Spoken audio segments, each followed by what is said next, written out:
SIR নিয়ে যখন চাপানুতর চলছে তখন পশ্চিমবঙ্গে ৯৫% এনুমারেশন ফর্মের ডিজিটাইজেশন হয়েছে বলে জাতীয় নির্বাচন কমিশন সূত্রে খবর পাওয়া যাচ্ছে। ৯৫%-এরও বেশি এনুমারেশন ফর্মের ডিজিটাইজেশন শেষ হয়ে গিয়েছে বলে জাতীয় নির্বাচন কমিশনের তরফে তথ্য পেশ করা হয়েছে।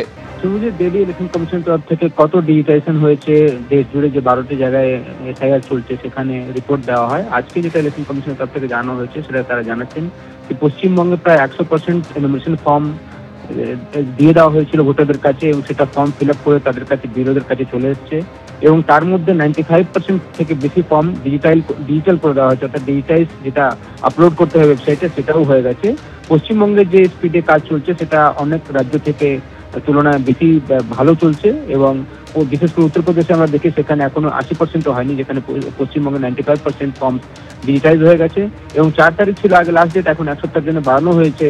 এই স্যারের যে এনুমারেশন ফেজ রয়েছে সেটা মনে করা হচ্ছে যে 4 তারিখের আগে হয়তো 100% যেটা ডিজিটাল করার কথা রয়েছে ফর্মগুলো সেটা পশ্চিমবঙ্গে কমপ্লিট হয়ে যাবে।